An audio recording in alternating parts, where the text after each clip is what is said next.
Last September, we spoke with Dr. Mark Santow, who was then suing the state of Rhode Island in federal court for failing to provide an adequate education, including civics, for certain Rhode Island students, especially Black and Brown students and low-income students. In the midst of the coronavirus pandemic and the movement for Black lives, we're revisiting that conversation today. Afterwards, you'll hear us ask Mark for an update and for his reflections on the relevance of the lawsuit to what we're experiencing today.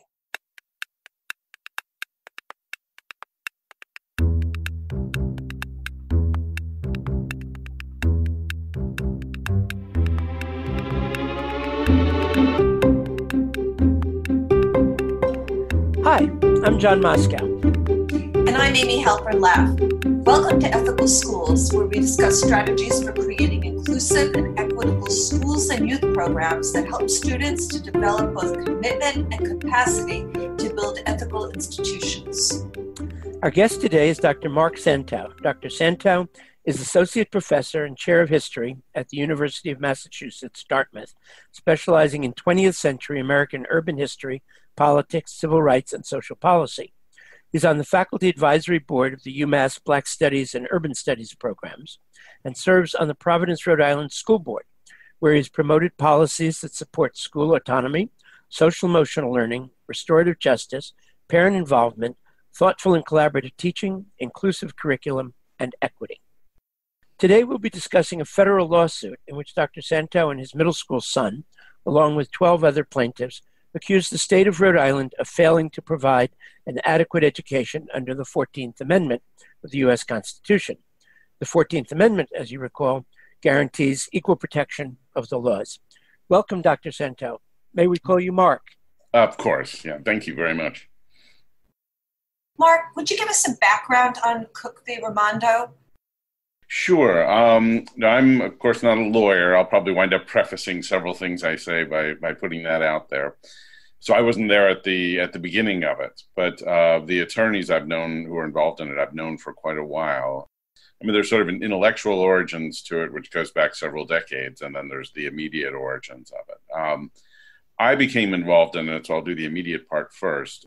When Michael Rebell, who's our main attorney in the case, or one of his assistants, reached out to me just as a member of the school board, actually, not as a Providence public school parent, just trying to get a sense of what civics education was like in the public schools in Rhode Island. On paper, there was a pretty robust curriculum, and the question was, whether the reality, particularly in the urban schools, matched up with the robustness on paper.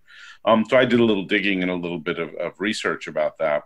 And I happened to mention that I was not only a Providence public school parent, but that my own research as an American historian is on educational inequality in urban education. And that's kind of how I got involved in the suit. I mean, it's unusual in a sense because I wear several hats when I'm discussing this, and I always feel like I have to kind of preface what I'm going to say by saying which hat I'm wearing when I say it. I'm a parent, I'm an American historian, I'm a member of the school board, and of course I'm a citizen of Rhode Island and of the United States. But all of those things bring me to care a great deal about this suit. The deeper history of it, I'll defer to some of the attorneys to describe this in greater detail. But the gist of it is that over much of the history of American public education, the federal government has only been very minimally involved financially or otherwise.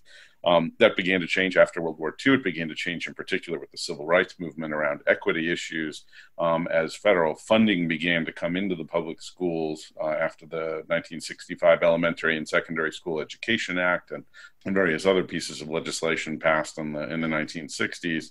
And then, of course, federal desegregation orders in the South. You begin to get much more federal involvement, and then it leads to a growing number of lawsuits about equity and access under the 14th Amendment. And most of us think of that as a sort of Southern Jim Crow thing, and to a certain extent it was for several years. The U.S. Supreme Court really didn't issue any rulings about Northern public school segregation and inequality until almost 20 years after the Brown ruling. It doesn't really happen until the early 70s. And two cases are particularly pivotal, and these are really, one of them in particular is what gave rise to the Cook suit, was the San Antonio versus Rodriguez school finance case, which I believe was decided in 73. and then the Milliken versus Bradley case, which was decided in 74. The Rodriguez case in 1973 challenged unequal school funding. So San Antonio and Texas, like most places in the United States, including Rhode Island, funded public education by and large through property taxes. So as a consequence, the wealth of the community would affect the amount of money that could go into the public schools, and in fact, perpetuating economic inequality through public education. So that was challenged by parents in San Antonio, and the U.S. Supreme Court ultimately decided in that ruling that because there was no fundamental constitutional right to an equal education, the funding structure that Texas and most other states had was not unconstitutional. But what Michael Rebell argues is that there's actually a kind of loophole in there, because all the plaintiffs argued in that suit was for equal funding. They didn't make a case about what constituted an adequate education, what would really make education equal under that circumstance. And the justices sort of left open the possibility that if you could make the case that, it wasn't just about funding, it was also that everybody needed a certain kind of, level playing field as citizens, that we might be able to make a constitutional argument to try and get a right to an education.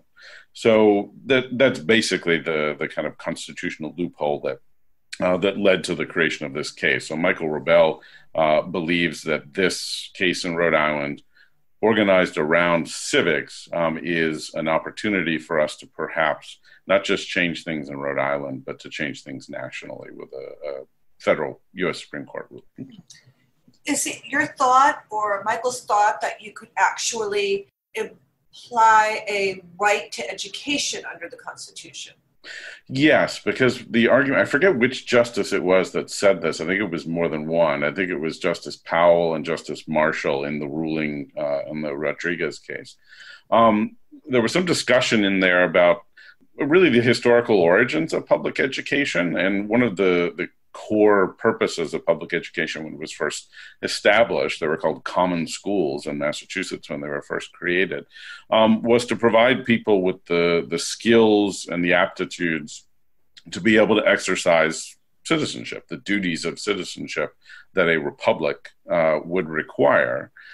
And so I think civics does offer that opportunity in this suit, because I think most Americans, regardless of political persuasion, actually, would acknowledge that many young people today are not receiving either the information that they need, or I think more importantly, the skills, practices, kind of habits of the heart, as de Tocqueville put it, that would enable one to fully exercise democratic citizenship.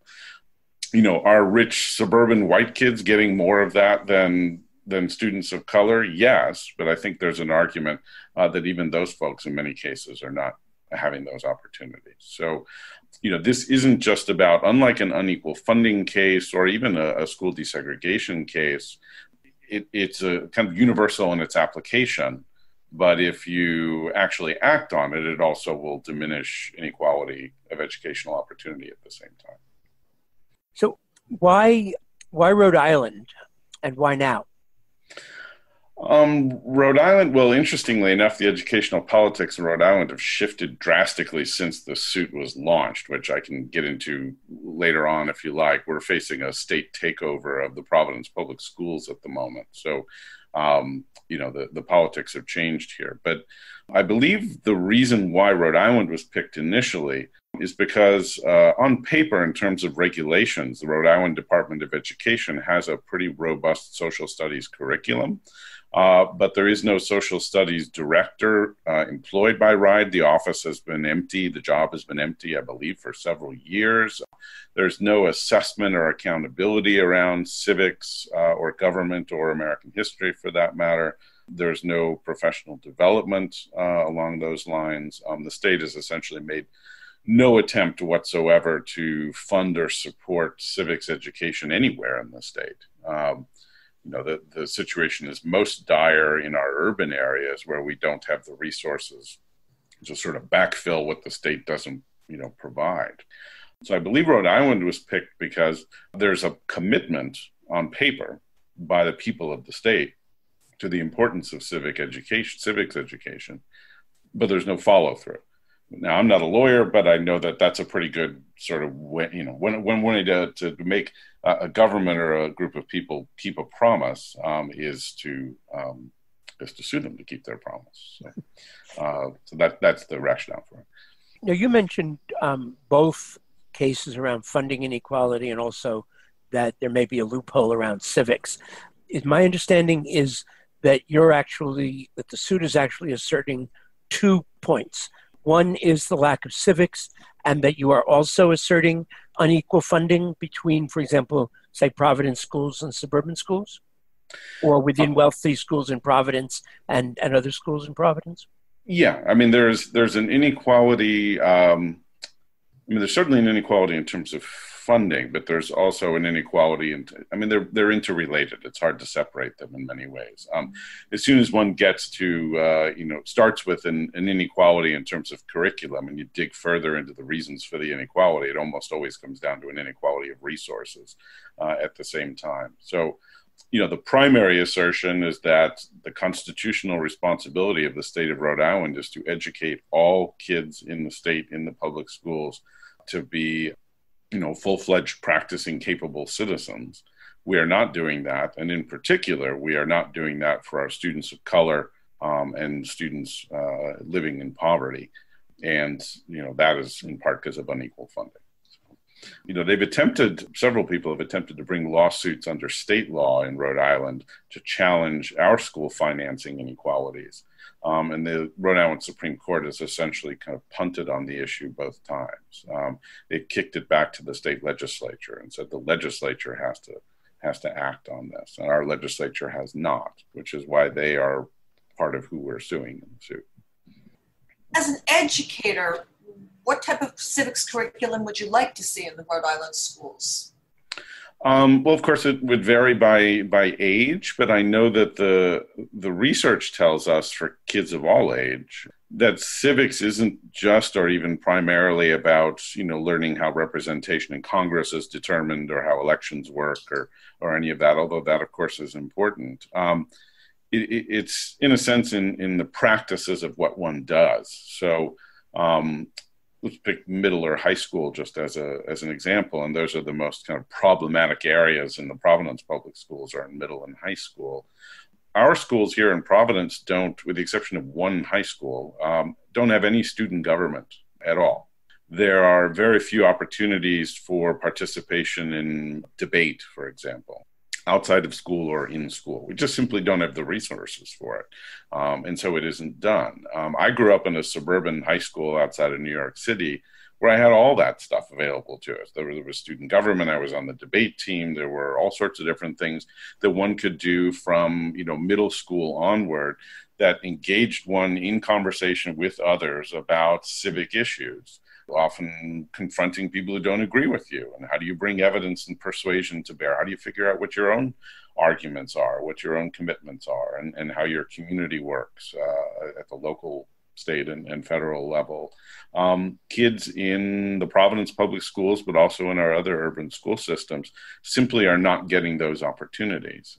We have kids, kids here are very active in a variety of different issues around police brutality, around educational curriculum, around immigration rights, all sorts of different things. This generation is pretty remarkable in that regard.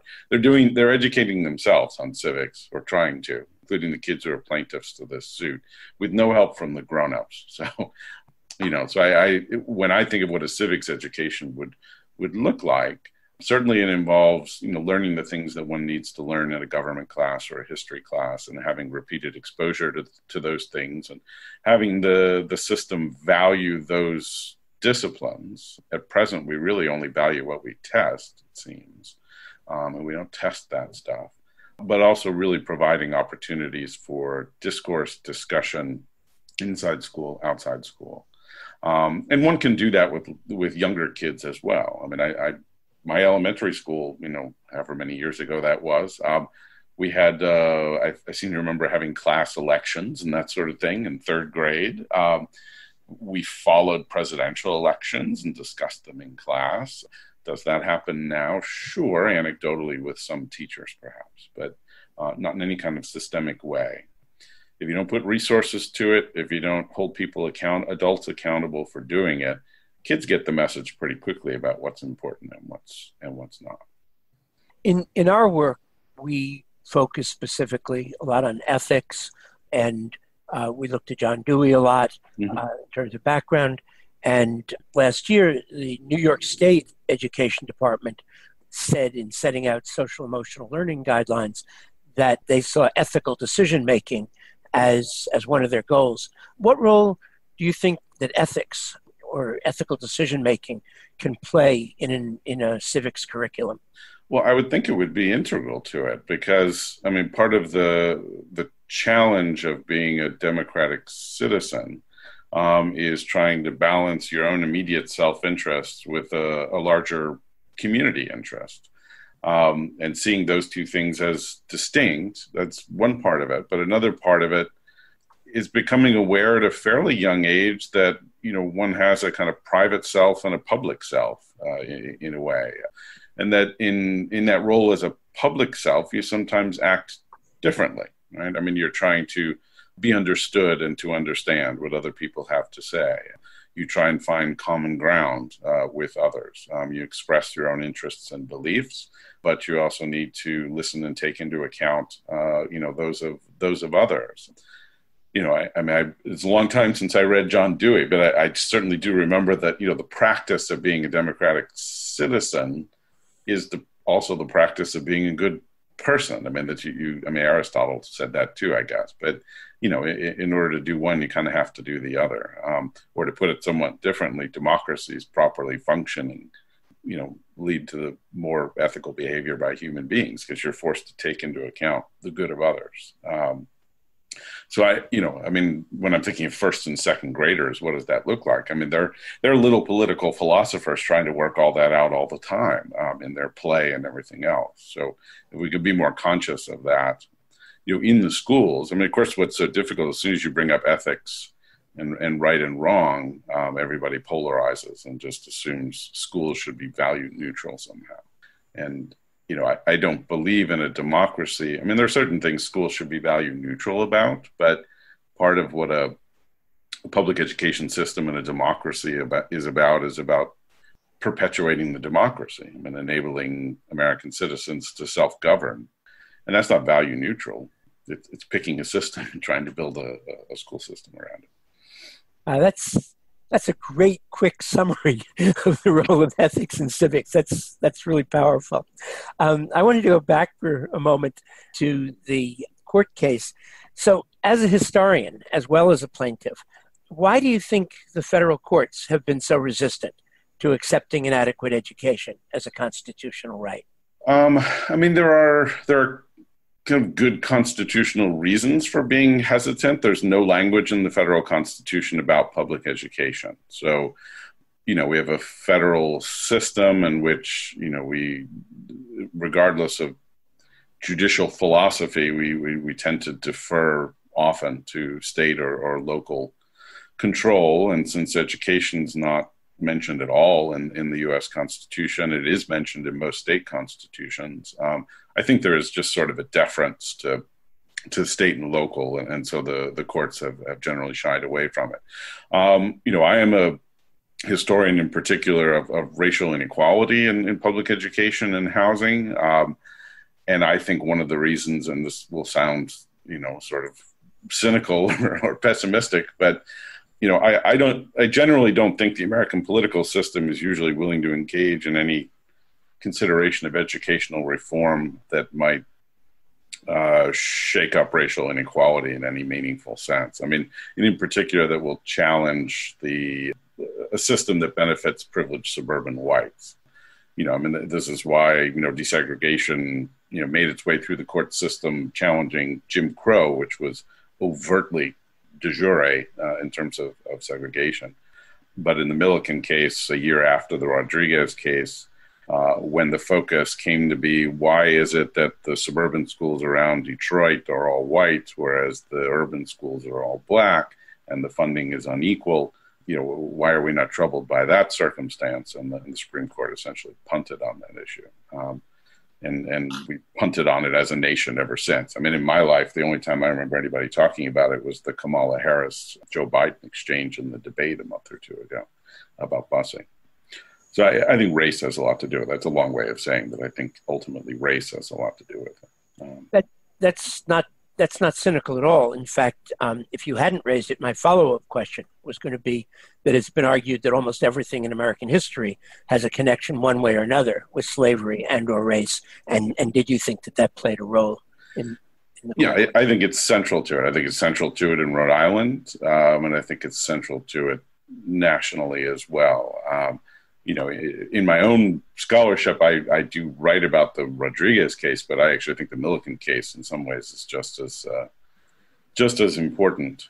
We don't, here in Rhode Island, we are in the midst of a state takeover of the Providence public schools. And I don't know how that's going to play out, but all the different ideas that are talked about what the state of Rhode Island might do if it was fully in control of the public schools of Providence. One thing that isn't talked about at all is racial or economic integration across lines of city, suburb, as well as race and class. It's not on the table. It should be on the table because there's plenty of evidence that it works. I mean, there's a new book by Harvard economist Rucker Johnson that essentially lays out this pretty detailed empirical case that racial integration works.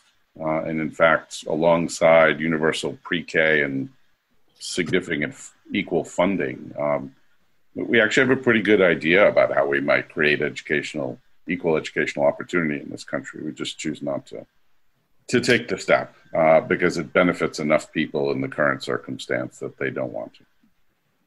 Well, your next book, Saul Alinsky and the Dilemma of Race in the Post-War City, looks at the historical origins of housing and school segregation in the Chicago area and efforts to grapple with it.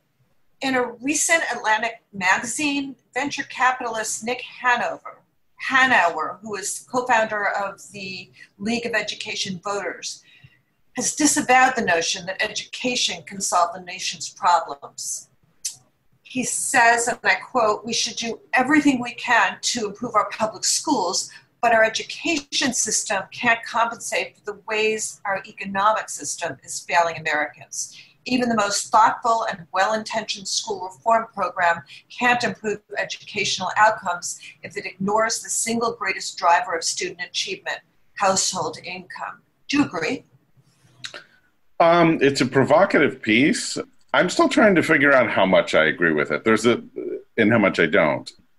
It's not a new argument. I mean, the James Coleman's report on public education 53 years ago made the same argument, if I remember correctly. It was essentially that the economic background of the parents more or less determines the educational success of the student. Now, of course, the whole historical structural context around why one gets that result, Coleman didn't talk about that much, and I don't recall it being talked about much in that article in The Atlantic recently either. Education could make an enormous difference if we could find ways of creating educational equal opportunity in all the spheres that affect it. I mean, we have racial segregation, we have economic segregation, we have a large percentage of students of color who are poor living in high poverty neighborhoods going to high poverty schools. It requires a lot of change in housing and land use policy and social policy to begin to chip away at that. It took decades to create it through federal policy. It would take decades to unwind it. If we could ever get to the point where we work on those issues, then I think, maybe education could get to the point where it does shape things. But I mean, the part where I agree with the article in a way is that I think politically we put too much of a burden on public education as a way of solving all the problems of our form of capitalism and put too much of the blame for it as well.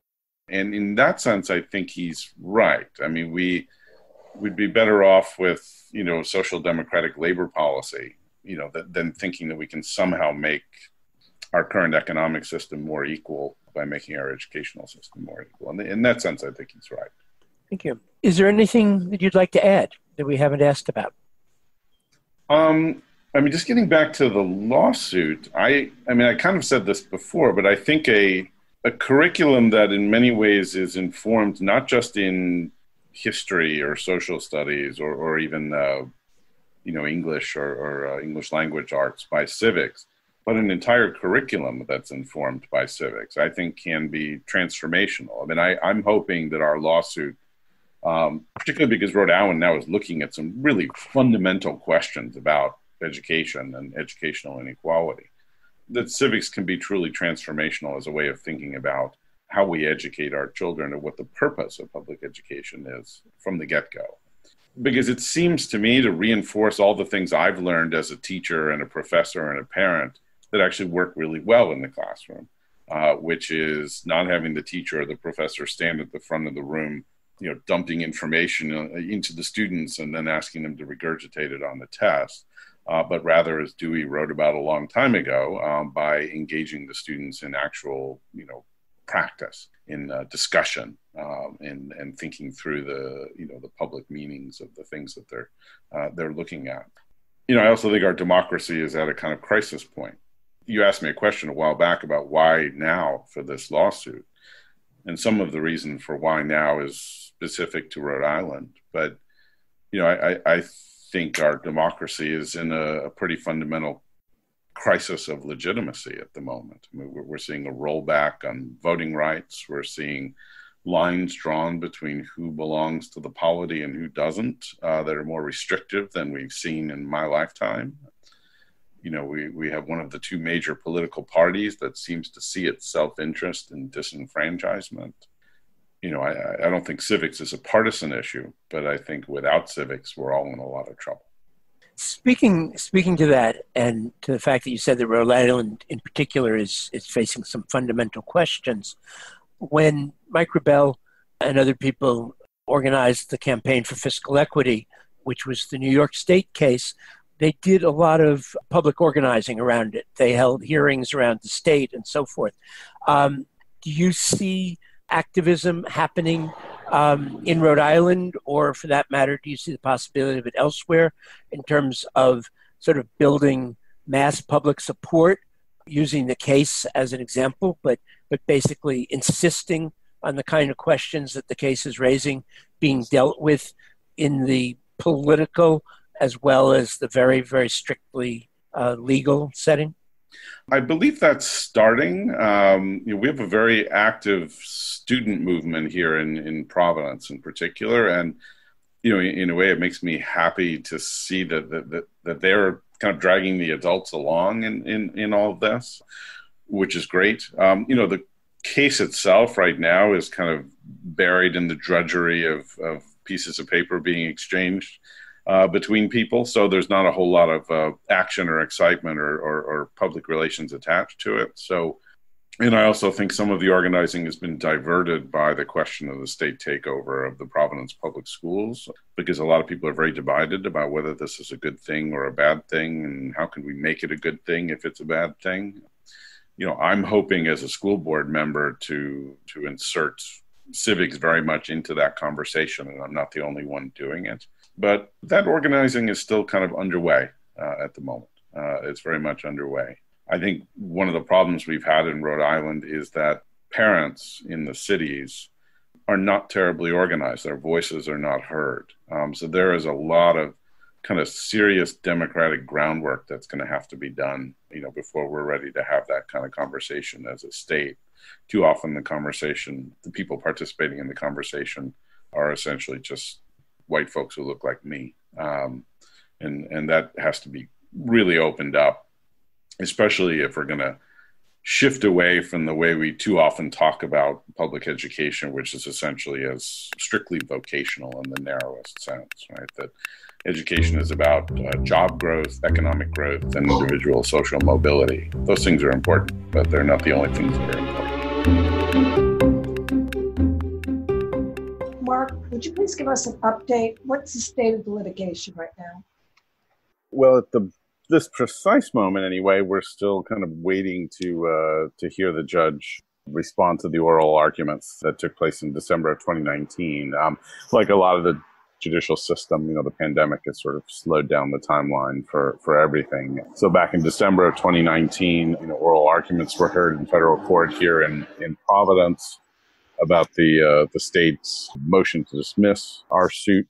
You can't, I'm not a lawyer, but I know enough to know you can't read too much into the questions that a judge asks. But, certainly it felt like our argument that there is a right to an education rooted in the U.S. Constitution got a fair hearing, let's say, at that point. So I don't know what the outcome will be, or even when we will hear the outcome of that. What I do know is that in the intervening time period, there's been a case in Detroit, in Michigan, that is relevant for our case.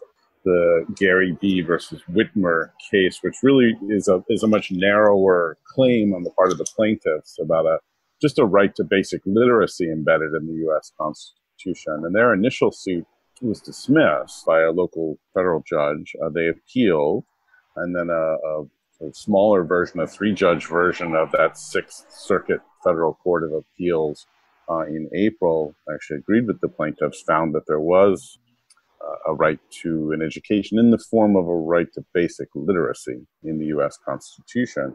Right after that, and of course, that's when the pandemic is hitting, and it's hitting Michigan in particular at that point. So the Governor Whitmer, and the plaintiffs are settled. I'm not sure the exact details, but there was going to be some money put into the Detroit public schools and a few other things. And then that Sixth Circuit Court of Appeals actually decided to reverse the decision and have the case reheard by the entire 16-judge appeals court. So I know we're not here to talk about the Detroit case, but and the outcome of that we don't know yet. But as soon as that initial ruling from the smaller appeals court came down in a very well-reasoned, historically grounded decision, we immediately, of course, shared it with our federal judge here. And our lawyers made the argument that, the argument we're trying to make is a common sense argument that should be agreed with. So, our hope, of course, is that finding is going to, advance the cause. One of the great things about attending the initial oral arguments in December was that a lot of the kids who were a part of the suit sat in and listened. When the jury box was filled with teenagers and me and my middle school son who sat there patiently, hearing all of this, terrific argumentation on both sides. Frankly, I mean, it was a perfect example of the empowering nature of civics education, not just the sort of abstract stuff, but, that impacts real lives. And, I think a lot of the students came away tremendously inspired and informed by it, regardless of what the grown-ups decide to do with all of it. So that's a long way of saying the case is more or less in the same place it was last time I talked to you, but the greater context, and I'm sure we're going to get into this more in a second, has utterly changed. I think the legal circumstance has changed because of the Detroit case, but the broader political context has totally changed. In your view, how does this suit tie into the movement for Black lives and perhaps as well the pandemic? I think it ties in a variety of different ways. I mean, one of the ways it connects for me, I know the Black Lives Matter protests here in Providence and elsewhere have involved people of all ages and backgrounds and circumstances, but it is, Black Lives Matter was at its beginning and is now fundamentally a movement of young people, essentially enacting citizenship on the streets of our, towns and cities and demonstrating it for generations of older Americans who have perhaps seen citizenship as a more passive activity, or a more periodic one. So there is a way in which, this generation of young people is sort of claiming civics education in the streets. And I think it's an argument really for trying to bring the meaning of citizenship and what we owe to one another, those kind of fundamental questions of civic obligation, back into our public schools where they really belonged in the first place for everyone. Sort of a broader question about this to me, the pandemic has raised pretty fundamental questions of citizenship and what we owe one another. The Harvard political philosopher Michael Sandel had an editorial in the New York Times a couple weeks ago in which he basically made this argument that the pandemic has reminded us, and the politics of wearing masks or not wearing masks in public has sort of reminded us of, what do we owe to one another in a democratic society? These kinds of fundamental questions that are questions of civics, that are questions that we need to be engaging at much younger ages than we tend to. As for Black Lives Matter in general, one would hope that our society did not need to be reminded of the continuing legacy of slavery, Jim Crow, and government-fostered discrimination in all aspects of public and private life, and the persistence of racial inequality. But clearly, we did need to be reminded of it. We need to be reminded of its existence, its systemic nature in criminal justice and in public education, and in particular in the urgency of the issue. That seems to be, to me, what's changed so much in the last couple of months. I'm on the school board here in Providence, and we've talked about the school to prison pipeline for years that I've been on the board. We've tried to do a few things here and there with our racial equity policies and our code of conduct and so forth. But this is the power of protest. Protest, changes the timeline. Protest, brings us back to the roots of things. And it pushes action, even when protest sometimes goes in places that we might not want it to. That's often productive. It's been productive in the past, and it's been productive now. Now you see school districts all around the country thinking about the presence of police in their schools, including our district here. So I think it's had a powerful impact. It's so hard to sort out what the long-term impact will be. But, I feel like as a historian, I look at certain periods in the 1960s, narrow windows of time in which things accelerated quickly and allowed fundamental change. In 1963, in the spring and summer of 1963, before the March on Washington, and in the months surrounding Dr. King's murder in 1968 would be kind of comparable periods to what we're seeing now. I think, the person in the White House is much more hostile this time. Thank you, Dr. Mark Santow, for returning to Ethical Schools. Glad to be here. Thank you. And thank you, listeners. If you like this episode, please subscribe and give us a rating or review. This helps other people find the show. Check out our website, ethicalschools.org, for more episodes and articles, and subscribe to our monthly emails. We post annotated transcripts of our interviews to make them easy to use in workshops or classes. And we work with consultants to offer customized social-emotional learning, or SEL, programs with a focus on ethics for schools and youth programs in the New York City area. Contact us at hosts@ethicalschools.org. We're on Facebook, Instagram, and Twitter at Ethical Schools. Our editor and social media manager is Amanda Denchi. Till next week.